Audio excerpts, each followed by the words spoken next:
At this point, Marriott Bonvoy has an absurd number of brands, and it's really starting to blur the lines between them. So, what brand should you stay at? What are the differences between these brands? Today, we're going to cover and explain each of these unique Marriott Bonvoy brands. My name is Sean, and I'm here with my co-host. Hi everyone, I'm Sherwin. On today's episode of the Credit Card BS podcast, we're going to talk about every single Marriott brand explained. When I mean every brand, I do mean every brand because there are a ton. As many of you may know, other than Wyndham, I think Marriott has the largest footprint portfolio in the United States and possibly a lot of locations abroad as well. So any location you can think of, there is probably at least a couple Marriott properties you can choose from. They really are all over the place. Now, this does mean they have a lot of brands, and when there's a lot of brands, sometimes it's hard to know if they're consistent. So we're going to kind of chat about that today. Sean? Yeah, so what we're going to do is we're going to do our subjective ranking in terms of level of luxury, starting at the lowest and going to the highest. Now, I want to be totally honest and upfront here, especially at the lower end. The differences between these brands can be very minimal and very confusing to navigate. So we haven't stayed at each of these brands, partly because I don't want to go stay at all these lower end Marriott brands. But we've done research, we understand this game, and so we're going to do our best to explain the differences between them. And yeah, we'll talk a lot more about the luxury end and higher end brands because there's a bigger distinction between them. Yeah, so let's start off with our long-term stay brands. So that's going to be like Residence Inn, Template Suites, Element by Westin, Homes and Villas by Marriott, which I'm not sure if it's part of the main hotel stuff, but we'll talk about it in a bit. And then Marriott Executive Apartments, I guess you could put in this category. Generally, my take on these brands is, although they're longer term, they're not like the high end, they could represent pretty good value depending on what you're trying to do. Because oftentimes, I found that like the Residence Inns, for example, can have like pretty large rooms, and sometimes this extra space can be nice. Of course, it's not going to be luxurious or something, but if you're trying not to spend a lot of money, or you're on a trip where you care more about the space and you might not spend a lot of time in the hotel, these can be pretty good options. Sean? Yeah, so what we'll see a lot of at these like longer term stay brands is larger sizes of rooms. So that's like one of the main things you're going to be seeing as like a pro. So like Residence Inn is pretty much like all suites. Town Place Suites is like supposed to be like very large rooms, things like that. And now the one con though is like for Marriott Bonvoy, the program, oftentimes you'll get like reduced earning rates at these brands. So you're not going to be earning as many points per dollar because they're expecting you to like stay for a long time. So they don't want to, give you as many points and stuff like that. Sometimes even like the elite night credit earning, depending on the specific brand, can be like lower. So I feel like a lot of these brands are very, very similar. So really, again, Residence Inns have like, and Town Place Suites have like very large or, larger style of rooms.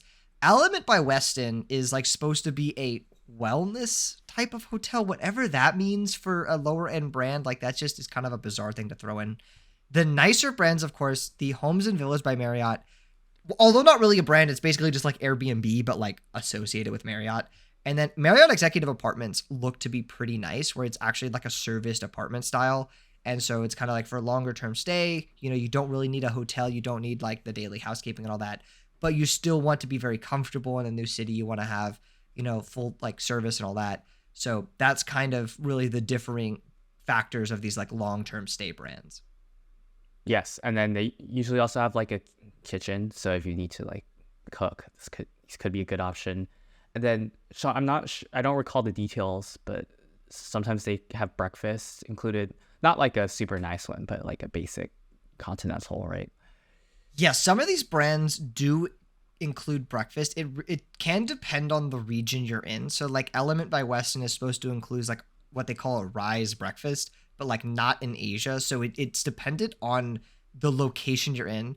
What I would say for a lot of these, like longer term stay brands is that I would, really do some research on the specific property you're staying in, because although, these brands try to market themselves as having consistency, honestly, they don't. So like at a Hyatt Place, I would say that's a very consistent brand. I don't know if I would say any of these are like truly consistent. So if you're going to be booking a stay at one of these places, I would do some research into the specific brand or the specific location and property. because brand standards, especially when they've started to implement so many of these types of lower end brands, have really just begun to blur. And so it's gotten tougher to determine between them. Yep, that makes sense. Let's move on to the next category of properties.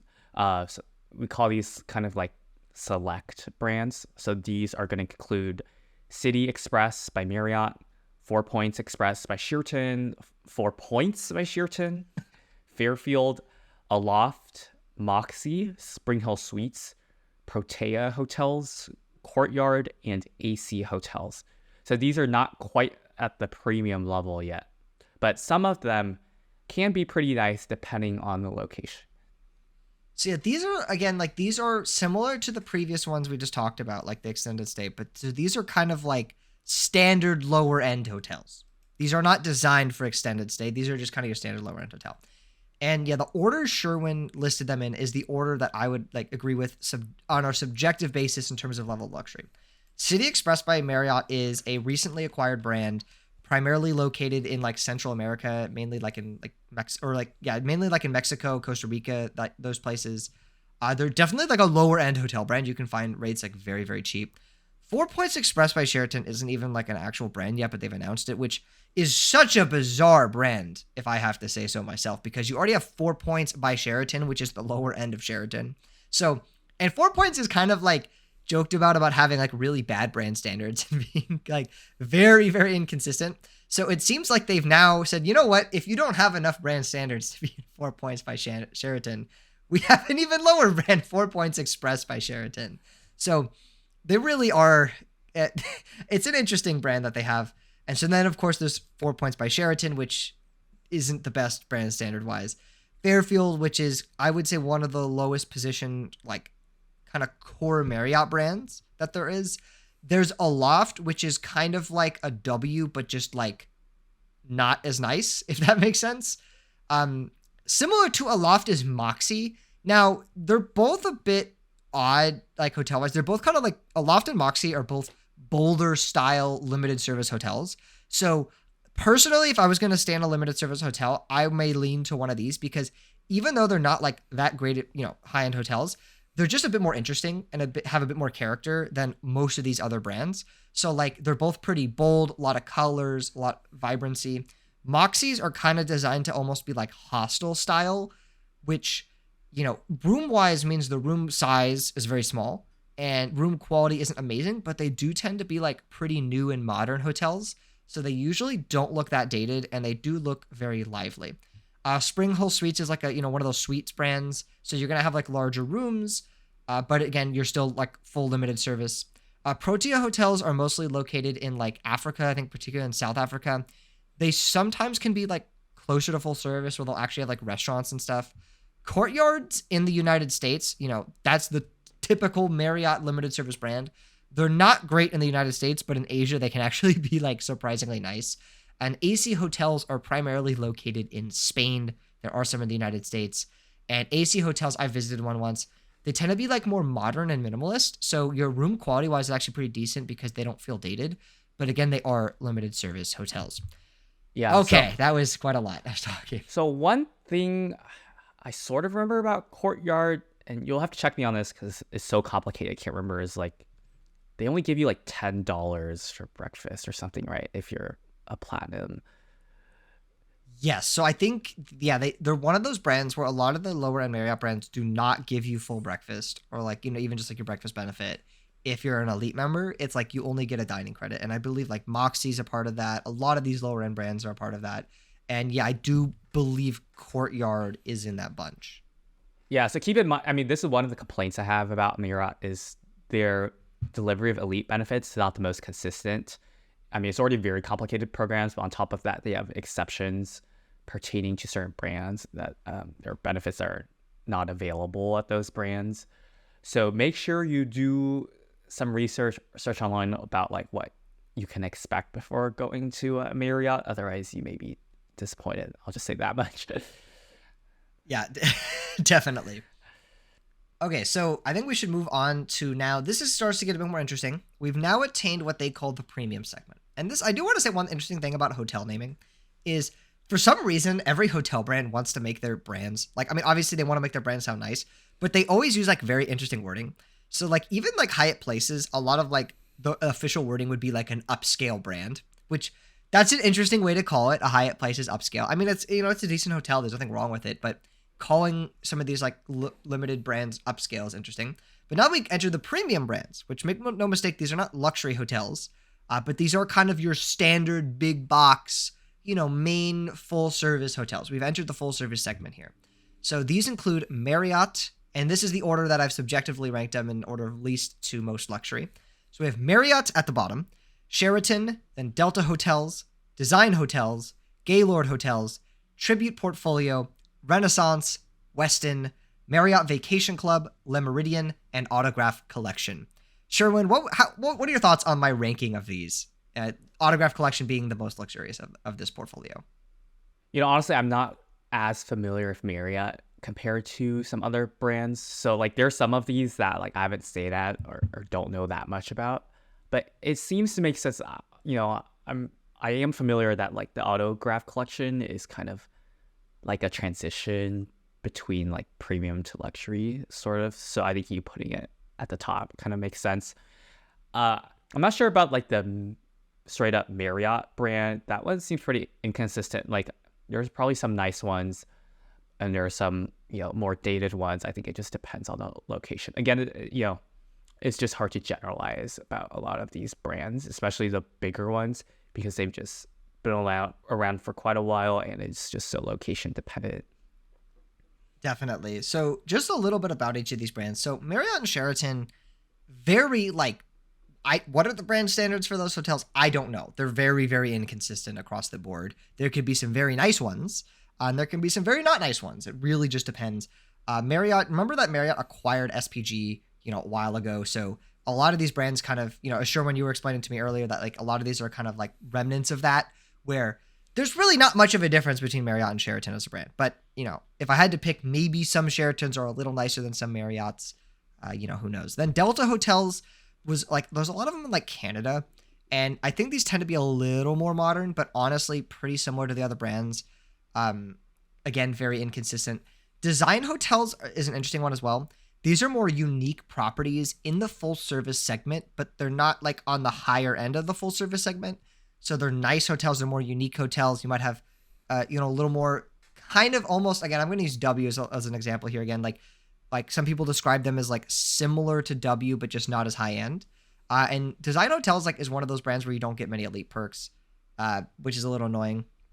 Next up is Gaylord Hotels, which is actually a really interesting one. There's not that many of them, but the ones that they have, these are like mega hotels, like mega convention hotels. Like I was almost going to stay at the one in like Orlando.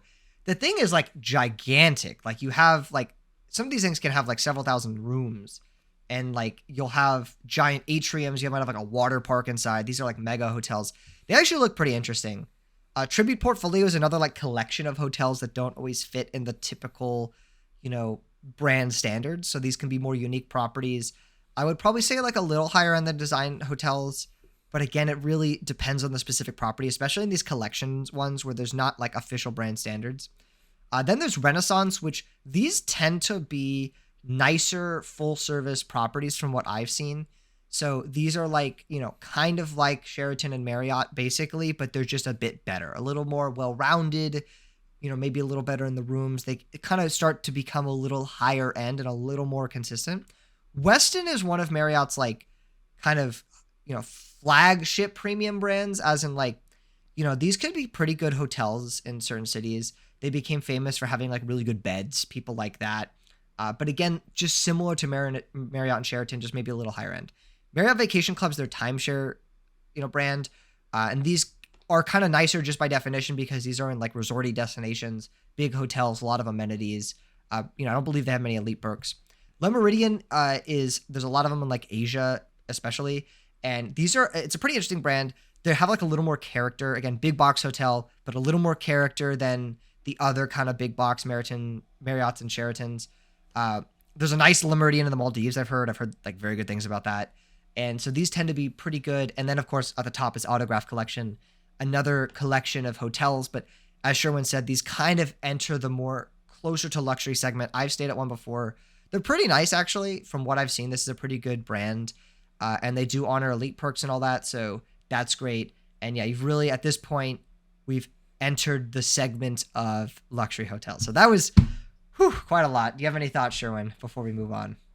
No, I think you covered it pretty well. Let's talk about the luxury segment. So these ones, I think each one has a little more character, so we can go in a little more detail. So we'll just walk through them one by one, kind of from subjectively, again, the lower end to the highest end. So I guess we can start with JW Marriott. So Sean, how would these compare to like Marriott? Is it a significant difference between a Marriott and a JW Marriott? I would say so, actually. So JW, in my opinion, is what we would call like an entry-level luxury brand. So we have fully entered this is a luxury segment for sure, right? We've entered that. We're at full-service hotels, room service, all that stuff. But you haven't gotten to the total opulence of some of these like higher-end properties. But we've entered like the essential entry-level luxury.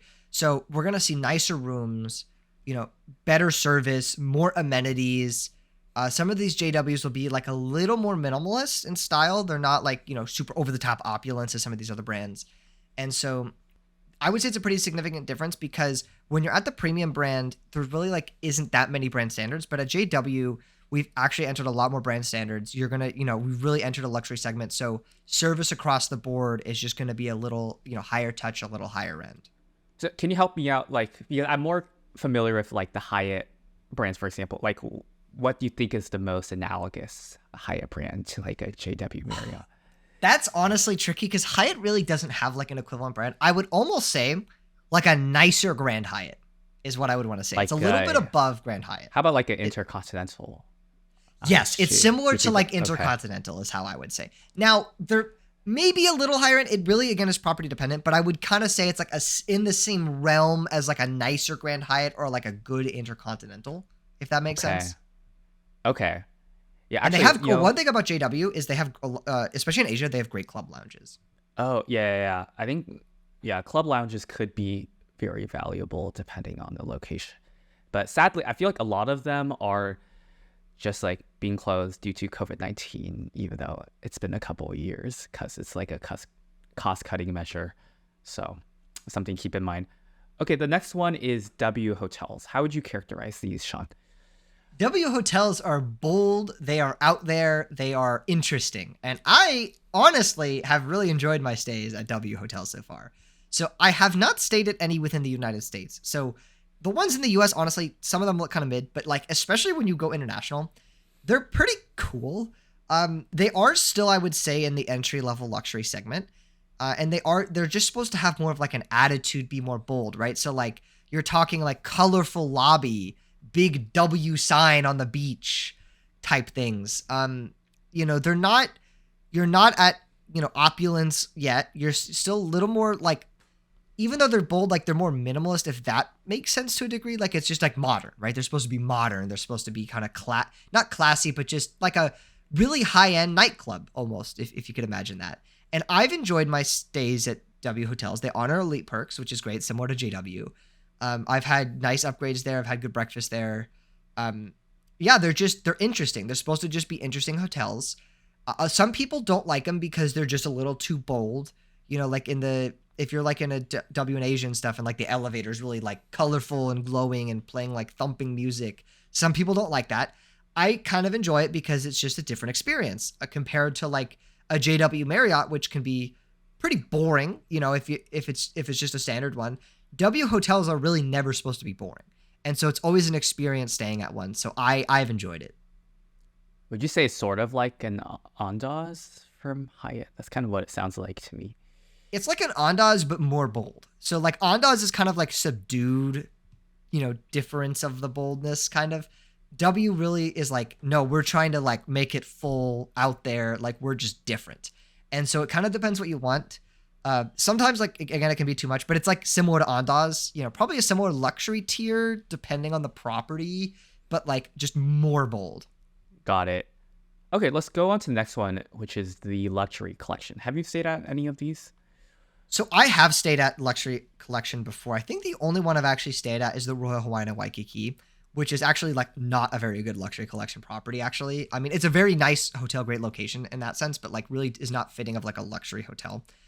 This brand, it's a collection of hotels, right? So these are ones that are luxury hotels for sure, but don't fit in the traditional brand segment. And so because of that, you have to understand that there's like a greater sway in the level of luxury you're going to be getting. So for example, one of the best luxury collection properties in the world is Omaha and North Island and the Seychelles. Those are world-class hotels. Okay, those are like on the tier of any brand you could ever think of. Amazing, amazing I haven't stayed at them, but they're supposed to be amazing properties.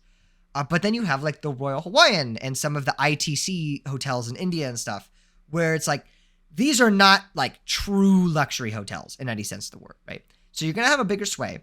They honor elite perks at Luxury Collection, which is great. But these will also be some of the more unique properties that don't fit in the traditional brand standards, right? So for example, if you've seen pictures of the Royal Hawaiian online, that's like the Pink Hotel in Waikiki Beach. It's just unique. Omaha is like an all-inclusive resort, desert resort retreat in Dubai. And that just doesn't really fit for any of the typical Marriott brands. So that's why it's in the luxury collection. So it's, going to matter a lot on specific property for this one. How would you compare the luxury collection to the autograph collection you talked about earlier? It kind of sounds like, since there's like a range of quality, like, for example, you mentioned the Royal Hawaiian in Waikiki. I would imagine there might be autograph collection properties that are better than that one, even though that one's in luxury, right? So how would you compare the two? I mean, it's definitely like, what sets them apart is the fact that there are some truly amazing luxury collection properties, but probably not any truly groundbreaking autograph properties.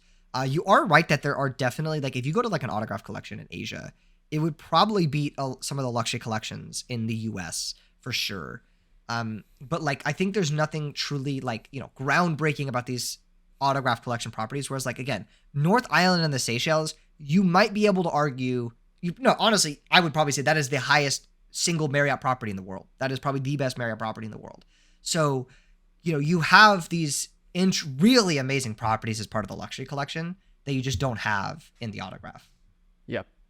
Okay, let's keep going. Also, I think one thing to keep in note is as we go higher and higher into the luxury tier, I think I read somewhere where you get more properties that are actually owned by Marriott corporate themselves as opposed to franchised out. And I think that kind of reflects a greater level of consistency and delivery of benefits, just from my experience and from my intuition. So let's go to the next one, which is Edition. Have you stayed at an Edition, Sean? I have not stayed at an Edition yet. So from what I understand, this is like the closest brand Marriott has to Park Hyatt, where it's minimalist luxury. It's supposed to be modern, minimalist, kind of trendy luxury. So one of the things that they all have is like they have this like fur blanket you'll see on the bed in all the pictures, and like they actually have that in the rooms, I guess. And so it's Edition hotels are very iconic rooms. Like if you see a picture of an Edition room, like you'll know it's an Edition hotel just by that blanket on the bed, just kind of by the design language. They're very, very consistent. It looks like in their kind of design language, which, is nice. The standard brand toiletries are Le Labo, which is the same as Park Hyatt. Again, it's a minimalist luxury brand, just like Park Hyatt. So you're a lot of similarities there, and they look to be like it's supposed to have pretty good service. But unfortunately, you're not really getting great elite benefits. So I don't think they're great on the suite upgrades, and you're not getting free breakfast as a Marriott Elite there. So that's the unfortunate part about Edition hotels. Now, certain Edition properties, like the one in Bodrum, Turkey, do give you breakfast and stuff, but it's really, most of them do not. They look pretty interesting, to be honest. I'm actually like pretty excited to stay at one, whenever I have the chance in the future. So I can't say too much about it. I would say like, if I had the choice between Edition or Park Hyatt, I'm going to go Park Hyatt because of the elite benefits, of course. But like I think you've definitely like entered the tier where like Editions are nice enough and they're consistent enough that it's like, okay, this is going to be like a nice stay, right? We're not going to have most likely not going to have any fake luxury hotels where, luxury collection, there might be a few fake ones in there. But like Edition, we're probably not going to have any anymore. This is probably a nice enough brand for that. Got it. Okay. And then I guess the next one we should talk about is the Ritz-Carlton. So Ritz-Carlton. Or you talk about Ritz-Carlton. I mean, this one is just pretty well known. I actually haven't stayed in that many myself, but yeah, I heard that it is also like a location dependent one. Sean, what? I would, yeah, totally agree. So like Ritz Carlton, from I heard, I think I read this on 1 Mile at a Time. Ritz Carlton is the brand without standards, where they're all gonna be nice to a degree. The Ritz Carltons, you've entered kind of the full luxury segment for sure. So these are gonna be nice. But the problem with Ritz Carltons is it's a luxury hotel factory as a brand. There are so many of them, and they're just so inconsistent. Whereas there are some really amazing Ritz Carltons, okay, like Ritz Carlton Maldives, Ritz Carlton Hong Kong, a lot of the Ritz Carltons in Asia, amazing. I'm sure the Ritz Carlton in like New York is great. It's, there's some really amazing ones, but there's also some ones that are just like, okay, this is like, we wanted a luxury hotel. We didn't really want to put much character into it, but we wanted it to be legitimately nice. So now it's a Ritz Carlton. And the problem is, like, also with Ritz Carlton, there's not many elite benefits. So you're not getting suite upgrades as a platinum, as titanium you're eligible for it though. You're not getting club access. You're not getting free breakfast except at Ritz Carlton Kyoto. And so the problem is it's inconsistent. Now, again, it's gonna sound like I'm very spoiled here saying it's like no brand standards. They're gonna be nice. It's a Ritz Carlton. But you just have to understand that there's so many properties, there's so many Ritz Carltons that it's tough to enforce like a consistent standard. So it's going to be pretty property dependent, but there are some really amazing ones. Like the Ritz Carlton Kyoto I stayed at over the summer. That was insane. Some of the nicest, highest touch, most professional service I've ever encountered at a hotel. It is like truly amazing as a property. So there are some really amazing ones, but there are some ones that are just not as impressive. So you'll just have to do some research on those. I think that makes a lot of sense. And the next one is St. Regis. And I'm curious why you rank St. Regis on our subjective scale a little higher than Ritz-Carlton. So St. Regis this is why I'd rank it higher. So St. Regis, I will say, is Marriott's highest tier brand that offers full elite perks. So now that wasn't the reason I put it up on this list, but I just do want to say that. That is really nice. So if there's like a Ritz-Carlton or a St. Regis somewhere, usually I'll pick the St. Regis because like I get elite perks. Like I get free breakfast, I get the suite upgrades without like having to worry about it. So it's like, that's really nice. The thing with St. Regis, I would say, is I would still fully say as a brand, it is much higher tier, maybe not much higher tier, but it is higher tier for sure than Ritz-Carlton. And for a few reasons. So one, St. Regis there's not as many of them. They're more selected in their, location. And if you look at most locations that have both a St. Regis and a Ritz-Carlton in them, usually the St. Regis will be a nicer hotel. It will, it depends a bit and it's a little subjective, but St. Regis are a little more put together. Because there's not as many of them, they enforce the standards a little better. And they're just a little higher end feeling. Like St. Regis, one of the things that is every hotel has butler service. So you get like free coffee and tea, you get free like pressing of garments, and you can like contact your butler for like other, assistance and stuff. And so that's something that you don't have at Ritz-Carlton. That's like a higher end, thing you get. From the St. Regises that I've stayed at, they're all like pretty good. Like I stayed at the St. Regis in Macau, and that was a really nice hotel. And remember, it's like in Macau, so it's like you're kind of in like one of those big touristy places, but it was still held up to like St. Regis standards.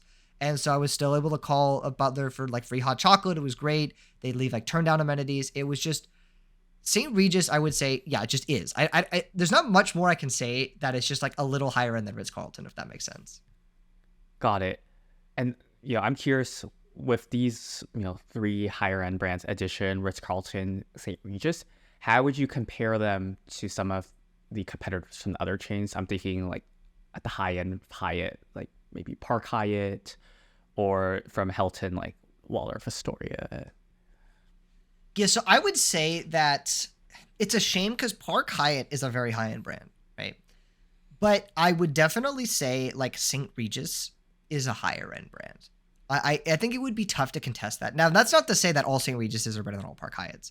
But like if you look at some of the examples of like these flagship properties, like take St. Regis Maldives versus Park Hyatt Maldives, it would be very difficult to argue that Park Hyatt is on the same tier as the St. Regis Maldives. Or that some of these Park Hyatts there's not that many locations where there's both a Park Hyatt and a St. Regis, but some of these St. Regises are like significant, like world class. Like for example, St. Regis New York. I would rather stay at St. Regis New York than Park Hyatt New York, and so it's a bit higher tier of a brand. Edition is close to Park Hyatt, but maybe you could argue Park Hyatt's a little better than Edition, and I wouldn't think that's an issue at all. I would say Waldorf Astoria is pretty close to St. Regis for, Hilton. Now, I would say Waldorf Astoria is more inconsistent as a brand than St. Regis for sure.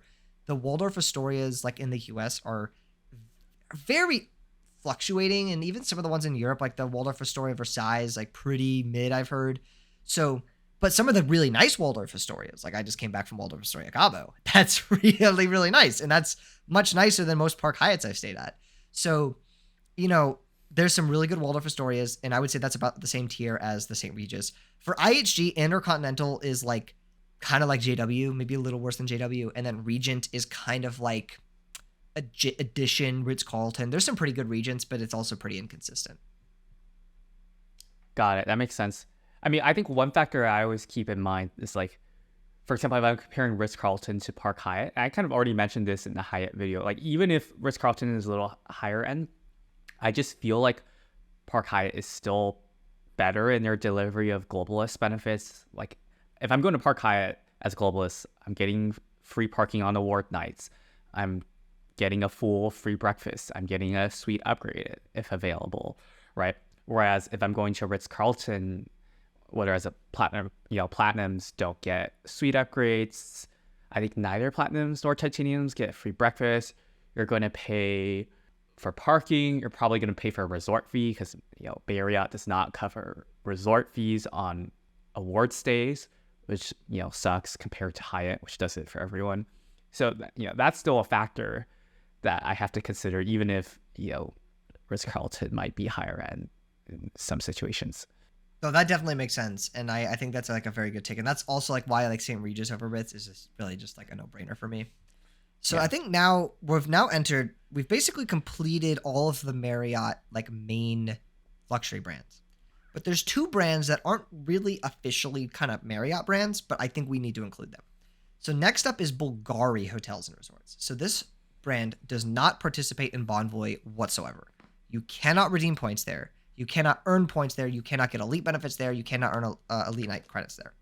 So Bulgari Hotels, there's only a few of these. There's not that many of them. There's one in Bali. There's one in Dubai. There's one in Beijing, one in Shanghai, a few in Europe. There's not that many. And these are very carefully selected hotels that, have the Bulgari branding, but are managed and run by Marriott. And from what I understand of these are obviously very high-end hotels. There's not really going to be such thing as a truly bad Bulgari hotel. But because of the Bulgari name being attached, you're going to be paying a very significant price premium to be able to stay at one of these. If you look at any of the cities where there's a Bulgari hotel, for example, like in Shanghai, the Bulgari hotel is significantly, and I mean significantly, like double priced over the luxury competitor equivalents. So like even, like St. Regis or Ritz or Park Hyatt, it's going to be like double to triple the price for a Bulgari. Even like Peninsula, which is like a really, really world famous top tier brand in like Shanghai. They have one in Shanghai and it's like $200 a night more expensive to go to Bulgari.